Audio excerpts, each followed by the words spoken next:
Another bar under the Lanham Act is for surname marks. Under Section 2E4, there is no registration without secondary meaning for a mark that is primarily merely a surname. And so what's the policy behind this bar? For one thing, the prospect that consumers do not identify common names as indicating a single source, right? A lot of people may have, eat at Joe's. There may be a lot of people named Joe who are proprietors of restaurants. And of course, the existence of a registration may burden others who happen to have the same name. But of course, the primary significance to consumers remains the question at hand. And so there's actually, various factors for this. Is the name rare? Does anyone connected with the applicant have that term as their name? Does the term have other recognized meanings? Does the term have a look and feel of a name? And so, there was a case where somebody tried to sought a registration of the word Sousa for fireworks. And in this particular case, the registration was allowed because consumers would understand the name as a reference to the composer, John Philip Sousa, who was known for the marches, the music that are often associated with the 4th of July, which is often, which of course is associated with fireworks. And so we have a nice kind of suggestive thing, the imagination, and you have the little dopamine hit of getting the joke, which of course is one of the pleasures that can come with being a consumer, I suppose. Another situation that can give rise to registration bars concerns when people attempt to register marks that evoke the identities of real-life people. And there was this effort made to register the mark Fear the Brow. And the first attempted registrant was Blue Zone, a store in Kentucky. And, Kentucky, of course, being where Anthony Davis, the now NBA star, was a college basketball star for the University of Kentucky. And while he was there, he was known as the Brow because of his unibrow. And somebody tried to profit off of that by having a registration. And so the second registrant was Anthony Davis himself, entering into the game to kind of block the store from trying to get away with this. And the attempt by the store was abandoned, and Davis is now the holder of the Fear the Brow mark. And so the arguments there would be, Section 2A, there is a bar to registering a mark that falsely suggests a connection with persons living or dead. And then Section 2C bars registering a mark that consists of or comprises a name, portrait, or signature identifying a particular living individual, except by their written consent. Couple of other bars. Section 2B provides that one cannot register a mark that consists of or comprises the flag or coat of arms or other insignia of the United States or of any state or municipality or of any foreign nation or any simulation thereof. And so if you actually look at the TMEP, you can see examples of registrations that the manual says should be rejected. And then you have some particular examples with explanations. So for this one, that's Italian. The wording, that's Italian, emphasizes that the banner design is a simulation of a flag. Swiss Guard, the word Swiss, emphasizes that the design is intended to be a simulation of the Swiss flag.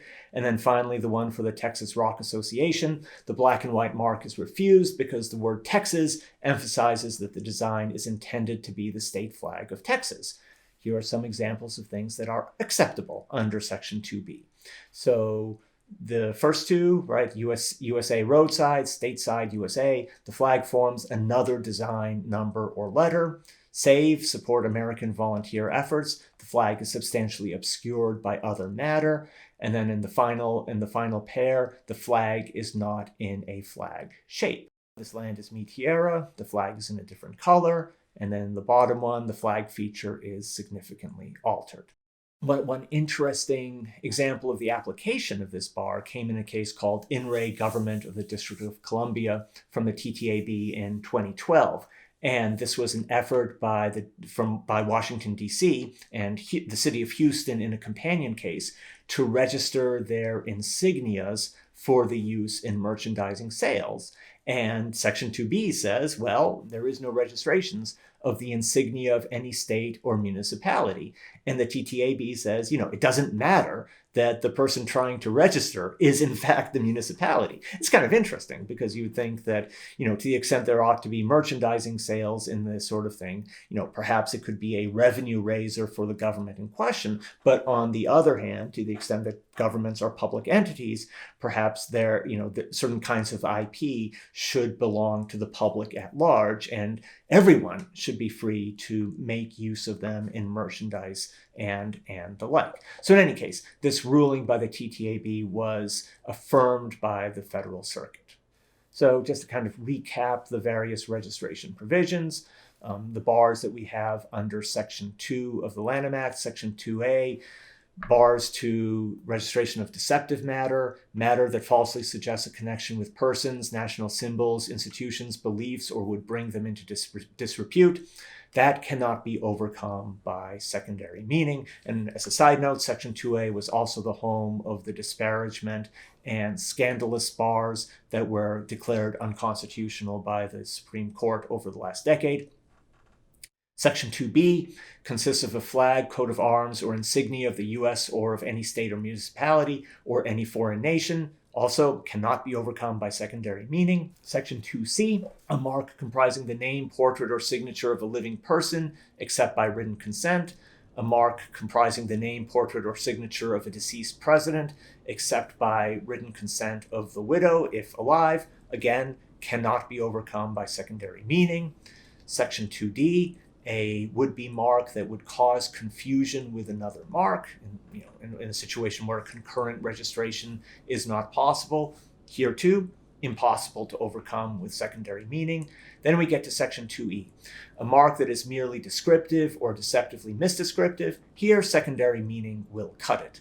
Section 2E2 is geographically descriptive. Again, here too, secondary meaning can get you the registration.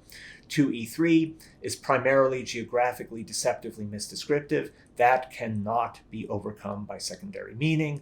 Section 2E4 is primarily merely a surname. That can be overcome by secondary meaning. And Section 2E5 is functional. Functional marks can't get registration no matter what.